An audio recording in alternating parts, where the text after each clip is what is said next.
A fé é esse aspecto que insere você no seu propósito profético. Você não anda mais, segundo essas circunstâncias naturais, você não anda segundo esse momento, mas você tem os seus olhos fixos naquilo que há de vir. Só que a fé, ela tem uma base. A base para nós hoje é aquilo que já aconteceu. Para eles é aquilo que viria, que era o Cristo. Para nós é aquilo que já veio. Ele já veio, já morreu e já ressuscitou. E essa é a base da nossa fé.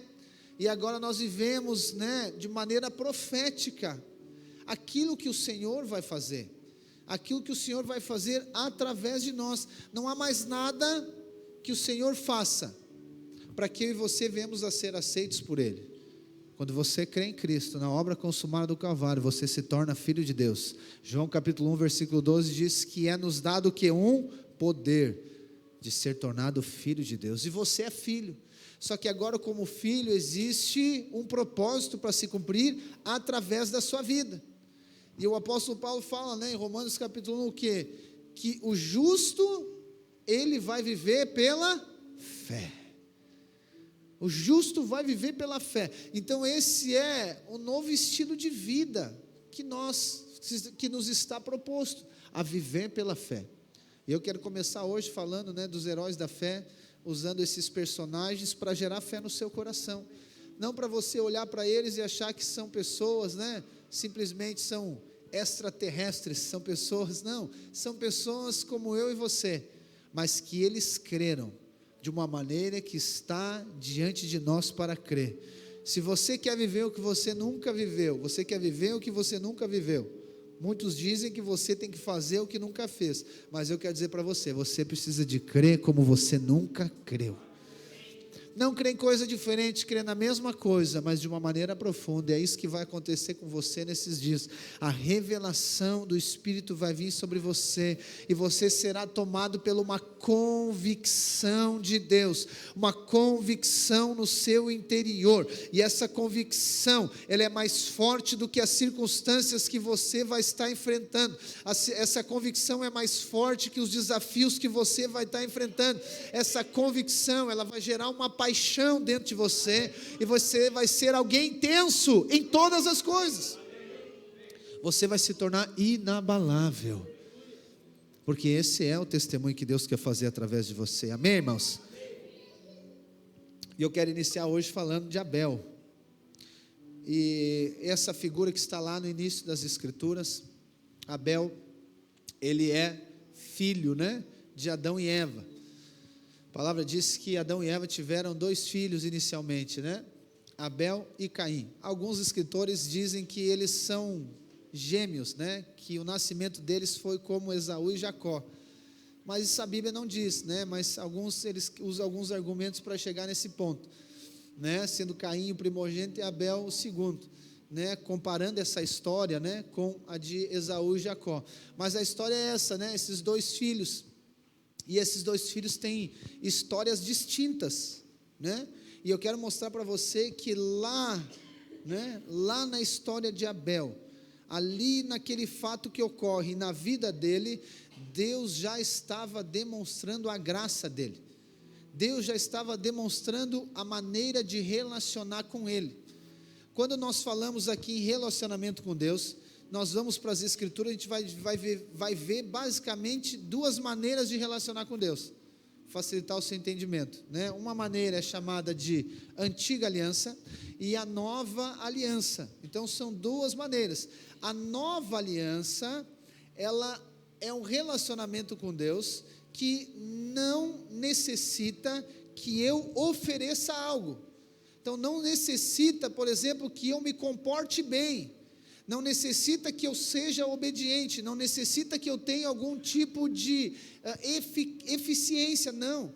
A nova aliança é uma aliança que eu fui inserido por causa daquilo que Cristo fez. Essa é a nova aliança. A antiga aliança, ela é aquela que Deus então entrega para Moisés, lá no Monte Sinai. E aí vem as leis, Eu sei que nós conhecemos muito mais os 10 mandamentos, mas são muito mais, é mais de 400 leis que estão nessa antiga aliança. E essa antiga aliança, então, ela é baseada naquilo que o homem faz. Para o homem receber agora o favor desse relacionamento com Deus, ele tem que comportar bem, ele tem que fazer tudo certo. Só que a vontade de Deus, irmãos, e é isso que eu quero mostrar para você, sempre foi de relacionar com o homem com base na nova aliança. Eu sei que alguns acham então que a antiga aliança era a vontade de Deus antes de Jesus e depois é a nova. Não, sempre foi a nova aliança. Deus sempre quis relacionar com o homem com base na graça. Se nós olharmos, lá para o jardim, a gente vai ver Deus falando para o homem. A primeira coisa que Deus fala para o homem, não é para ele não comer do fruto. A primeira coisa que Deus fala para o homem é: come de todo o fruto. As pessoas acham que a primeira coisa então na vida com Deus é o quê? Eu não posso fazer isso. Não, a primeira coisa é Deus dizendo: está tudo pronto, está liberado, está consumado. É isso que ele fala para Adão. Depois ele dizer, pode comer de todas as árvores, aí ele diz: somente dessa tu não vai comer. Mas antes do não comer, vinha o comer de todas as coisas. Então isso, irmãos, às vezes está, talvez, tão forte na nossa mentalidade. E em algum momento, nós que somos filhos, vamos cair lá naquela tentativa de relacionar com Deus com base lá na antiga aliança, naquilo que eu faço. Mas Deus quer relacionar com você com base no favor dele sobre a sua vida. A aliança, irmãos, de Deus com os homens, nós falamos que a aliança de Deus é com os homens, mas na verdade ela não é com os homens. A aliança de Deus na verdade é com Jesus Cristo. Deus não fez aliança comigo, Deus fez aliança com Cristo. E o que ele me fez? Ele me colocou em Cristo, por isso que eu participo da aliança. Porque não precisa eu fazer nada, não exige de mim nada, não, é Deus que faz com o Filho. É isso que acontece na cruz do Calvário, entende? Então, por exemplo, eu não morri na cruz do Calvário, você não morreu na cruz do Calvário. Quem morreu na cruz do Calvário? Jesus Cristo. Então, quem matou Jesus Cristo na cruz do Calvário? Os romanos, os judeus? Não, foi o Pai, foi Deus que fez aquilo, porque para punir o pecado. E ali Deus então está, demonstrando a maneira de relacionar com o homem, através de Cristo Jesus. Então a aliança de Deus não é com os homens, na verdade é com o homem, porque Deus se faz homem, e ali Ele estabelece aliança agora com a humanidade, e eu e você fomos inseridos nela, em nome de Jesus. Então o desejo de Deus é relacionar com o homem dessa maneira, e isso que agora vai nos exigir fé. Você precisa de crer, não é fazer, é crer, nós precisamos de crer que estamos debaixo do favor de Deus, nós precisamos de crer que estamos relacionando com Deus com base na graça. Então nós vemos a nova aliança e a graça de Deus em todas as escrituras. Você não pode confundir Antigo Testamento com a Antiga Aliança, não. A nova aliança e a graça está desde o início das escrituras.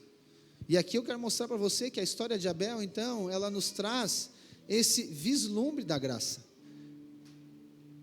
nos traz esse vislumbre da nova aliança. Abel, e a história é essa, Abel tinha o seu irmão Caim, e aí a palavra diz que em algum momento ali eles foram ofertar algo para Deus. Abel ofereceu algo, Caim ofereceu algo, e aí então Deus não aceita a oferta de Caim, e aceita a oferta de Abel. A história diz então que Caim fica chateado, fica magoado, Caim fica entristecido, e o resultado de tudo é o que? Ele vai lá e mata o seu irmão, ele mata Abel. Só que a pergunta é, por que Deus aceitou a oferta de Abel, e não aceitou a de Caim? Por que Deus então considerou aquilo? Se os dois ofereceram algo, os dois tiveram uma atitude de entregar algo para Deus, os dois mostraram, ou seja, os dois, e aqui eu quero mostrar que essa oferta é a maneira de relacionar. E aí nós vamos ver que Caim, ele vai relacionar com Deus com base na antiga aliança, enquanto Abel, ele relaciona com Deus com base na nova aliança. Por isso que a oferta de Abel é aceita, por isso que a oferta de Caim não é aceita, e ela gera morte no final da história. Preste atenção, irmão, se você quer desfrutar de tudo aquilo que Deus tem para a sua vida, não é com base naquilo que você faz. O que você faz em algum momento vai gerar morte para você, vai gerar peso para você, vai gerar cansaço para você. É por isso que muitas pessoas não conseguem relacionar com Deus por muito tempo, já viu? E aí hoje nós temos uma grande parte, um grande número de desigrejados, e as pessoas vão viver com Deus, tentando agora merecer a bênção de Deus. Elas vão tentando fazer, elas se tornam piedosas, né, na sua vida com Deus, mas é para tentar conquistar algo dele. Então eu vou em todas as reuniões, eu vou em todas as orações, eu participo de todas as atividades da igreja, eu sou dizimista, eu sou ofertante. Por que eu sou isso? Porque eu quero que Deus me abençoe. Isso não gera fé, isso não gera favor, isso não gera multiplicação de graça. Isso com o tempo vai gerar peso, vai gerar cansaço. Essa pessoa não vai ter vida de Deus nela, ela vai ter morte, ela vai cansar, vai ficar sobrecarregada e ela vai abandonar a vida da igreja. E o resultado você sabe, ela vai ficar falando mal da igreja, que o problema é a igreja, o problema é as pessoas, essas igrejas são tudo hipócritas, aquela história toda ladainha que você conhece tudo. Mas onde é que está o problema? O problema está lá, na base do relacionamento. Claro que em grande parte as pessoas não ensinam isso, né? Eles também levam as pessoas a relacionar com base naquilo que elas fazem, e aí sim se torna pesado. Então quando eu faço algo errado, eu não tenho como acessar o que Deus tem para mim.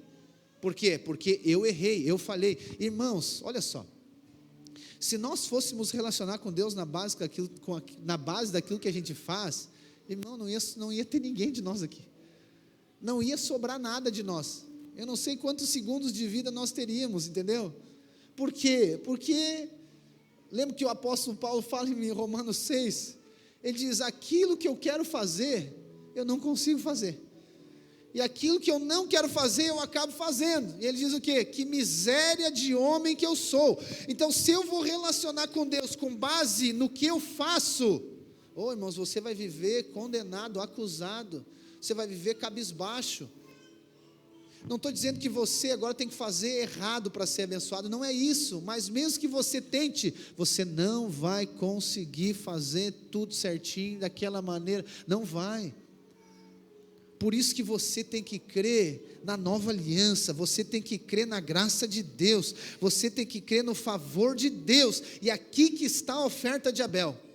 A oferta de Abel é esse vislumbre da nova aliança, e aqui então Abel, ele vai ofertar, confiado no quê? Ele vai ofertar confiado na necessidade dele ser salvo. Ele vai ofertar confiado agora na bondade daquele que ele vai ofertar. Irmãos, a graça de Deus, ela é para quem não merece, amém? Diga para o irmão que está ao seu lado, a graça de Deus é para quem não merece. Mas diga para ele assim agora, a graça de Deus, meu irmão, meu amado irmão, é para quem sabe que necessita. Não adianta eu saber que a graça de Deus é para quem não merece e eu não considerar que eu necessito, amém? Não tem como. Então eu sei que eu não mereço, mas se eu não necessito, como que eu vou acessar? Como que vai salvar quem não percebe que necessita de salvação? Como que você vai dar comida para alguém que não tem fome? Entende? Então a graça de Deus, irmãos, é para quem não merece, mas é para quem sabe que necessita. Por isso que nós vemos um vislumbre da graça aqui em Abel. Ele sabia que necessitava de ser salvo, ele sabia que estava fora do jardim, ele sabia que era pecador. Então quando ele chega diante de Deus, ele chega de que maneira, irmãos? Confiado na bondade, na graça de Deus. Ele não chega confiado nele. Caim já chega confiado nele. E por quê? E você vai ver a oferta, né? Eu vou falar especificamente sobre a oferta de Abel, mas a palavra diz que Caim, ele vem e oferta o que ele produziu, porque ele era lavrador da terra. Então ele vai lá e oferta para Deus aquilo que ele conquistou, aquilo que ele produziu. Então ele chega confiado diante de Deus com o quê? Com base naquilo que ele faz. Abel não, a palavra diz que Abel era pastor de ovelhas, e a palavra diz que ele vem e oferta um animal para Deus. Aquele animal não foi ele que produziu, porque não tem como alguém produzir um animal, é somente Deus que pode fazer. Então ele vem ofertar a Deus, confiado naquilo que o próprio Deus tem para dar para ele. E aqui nós vemos a graça de Deus. Caim vem confiado na sua autossuficiência, mas Abel, ele chega diante de Deus confiado na graça, no favor de Deus. Então ele não vai relacionar com Deus com base naquilo que ele faz. E aí você lembra uma história que, no Evangelho de Lucas é contado, de duas pessoas que vão orar. Aquele que vai orar diante de Deus, o fariseu vai orar diante de Deus: Senhor, obrigado por eu não ser igual a esses pecadores por aí. Obrigado porque eu faço tudo certinho. Obrigado porque eu sou do dízimo de todas as coisas. Obrigado por isso. Aí diz que o outro, o publicano, ele estava com a boca no pó, batendo no peito e dizendo: Senhor, eu necessito da tua graça, eu necessito do teu favor, eu necessito da tua ajuda, porque eu sozinho não consigo, eu não tenho capacidade. E a palavra diz, Jesus diz que aquele foi aceito, aquela oração foi aceita. Por quê?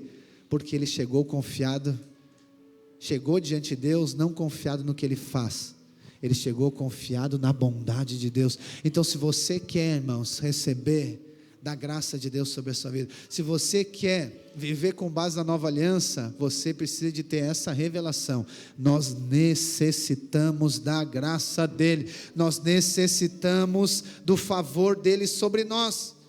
Não é você ficar falando das suas fraquezas, isso não gera fé também em você. Senhor, eu sou isso, eu faço isso tudo errado, eu faço aquela ladainha toda, aquele choredo todo. Não, isso também não toca a Deus. Mas é você chegar confiado na graça dele, não olhando para você. Nós não somos o centro de nada, é ele que é o centro de todas as coisas. Eu não chego para oferecer algo meu diante de Deus, eu chego diante de Deus para receber aquilo que ele já ofereceu para mim, para receber da graça, para receber do favor, irmãos. Então não chega diante de Deus confiado na sua condição financeira, não chega diante de Deus confiado na sua convicção religiosa, não, chegue diante de Deus vazio para receber tudo que ele tem para você. Chegue diante de Deus como esse filho que pede, sabendo que ele vai liberar sobre a sua vida. Aqui está o problema de Caim. Caim vai confiado nele. Eu acredito que era aqui, Caim está obedecendo uma liturgia que tinha, de oferecer sacrifício para Deus. Então ele está fazendo algo, que deveria ser feito, mas com a base totalmente errada. Abel não, Abel já entende que, cara, isso aqui é precioso, então eu vou levar para o Senhor aquilo que eu creio que ele tem, baseado naquilo que ele tem para dar para mim. Esse é o primeiro ponto. O segundo agora é essa oferta de Abel. Porque a história diz em Êxodo 12, que o Deus, então, ele está libertando o seu povo lá do Egito. E aí vem as pragas, os irmãos conhecem a história. A última praga é o quê? É a morte dos primogênitos. E Deus diz para o povo, para que o povo de Israel, o meu povo, não pereça, vocês vão pegar o quê? Um cordeiro. Esse cordeiro vai ser sacrificado, o sangue desse cordeiro vai ser passado na porta. Esse sangue vai ser passado na porta, e a carne do cordeiro vai ser assada e o povo vai comer, porque à meia-noite o anjo da morte vai passar sobre essas casas, e ele vai ver o que, irmãos? Ele vai ver a obediência das pessoas? Ele vai ver o sangue na porta, e aquela casa que ele vê que o sangue está na porta, ele vai passar por cima, e ninguém vai morrer daquela casa.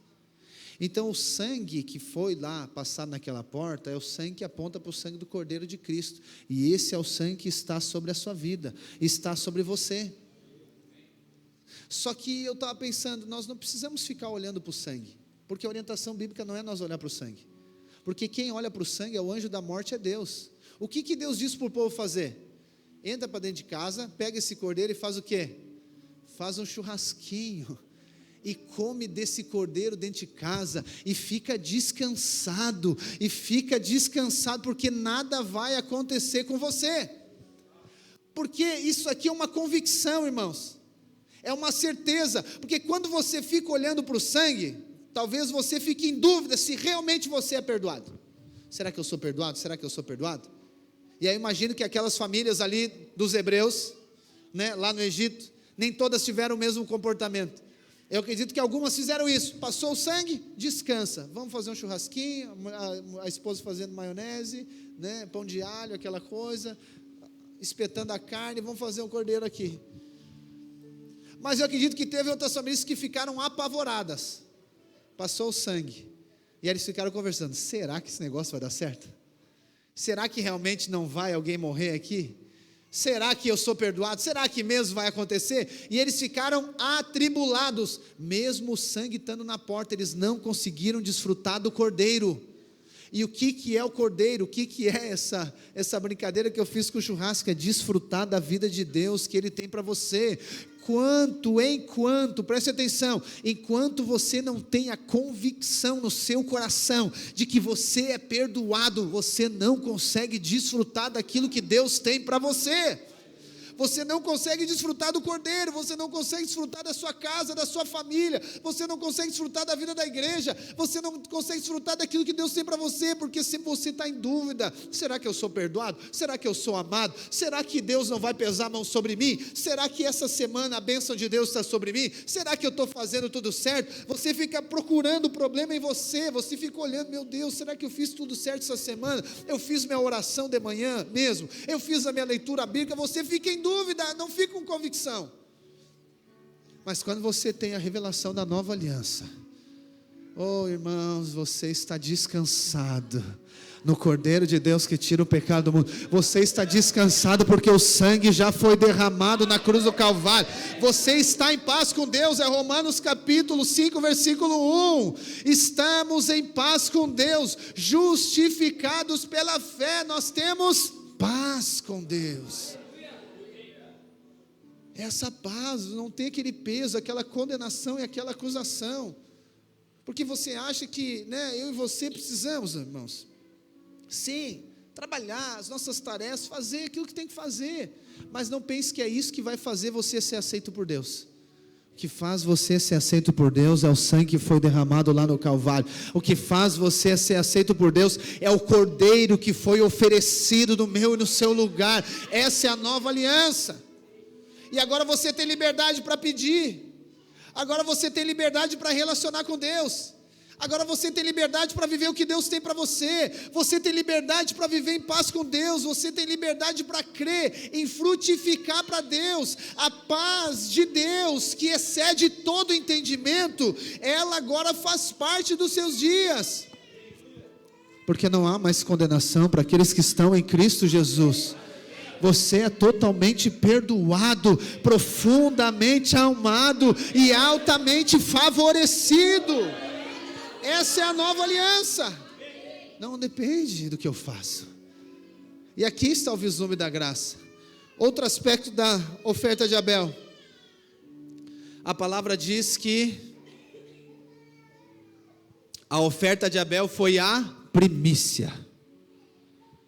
Eu acredito que foi um cordeiro. E se foi um cordeiro, derramou o sangue. Mas a palavra diz que a oferta dele foi a primícia. E a primícia aqui aponta para quem, irmãos? Aponta para Cristo. A palavra diz que ele era o unigênito, mas ele se tornou o primogênito. Paulo diz que ele é o primogênito dos mortos. Então essa primícia aqui aponta para Cristo. Essa é a base da oferta de Abel. A oferta dele é confiada em Cristo, é confiada nele. Por isso que hoje para nós, né, e aqui está um dos fundamentos da oferta das primícias que nós temos, é o fundamento do dízimo também. Por isso que nós damos primeiro para ele, porque ele já se entregou primeiro por nós. Eu não estou dando para receber, eu estou dando porque ele já foi entregue, ele já se entregou para mim. Então não há resistência. Por isso que Abel vai ofertar o primeiro. E esse primeiro, essa palavra primeiro, junto com ela está o melhor. Porque o primeiro é o melhor. O primeiro demonstra honra. Para quem você alcança primeiro, mostra quem você mais honra. A primeira pessoa que serve lá na sua casa é a pessoa mais honrada. A primeira pessoa, não é assim no aniversário, que recebe o primeiro pedaço de bolo, é o mais honrado. É honra, demonstra honra. Então Abel está dando primeiro para quem? Está dando primeiro para Deus. Oh, irmãos. E aí Deus aceita o primeiro. Ou melhor, Deus só aceita o primeiro. O que não for o primeiro, Deus não aceita.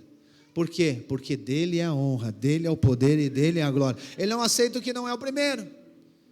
Por isso que Jesus diz, Mateus 6,33, buscai em primeiro lugar o reino e a sua justiça, e todas as outras coisas elas serão acrescentadas. Porque a honra é a primeira, a primícia. Ele é o primeiro, irmãos, da nossa vida, e Ele é o primeiro. Não tem aquela coisa que as pessoas falam, né? Havia isso um tempo atrás nas igrejas, agora eu não vejo mais, hoje é mais só no Instagram. Era assim, primeiro Deus, depois família, depois igreja, depois trabalho, não sei o que. Não, irmãos, esquece, isso não é bíblico.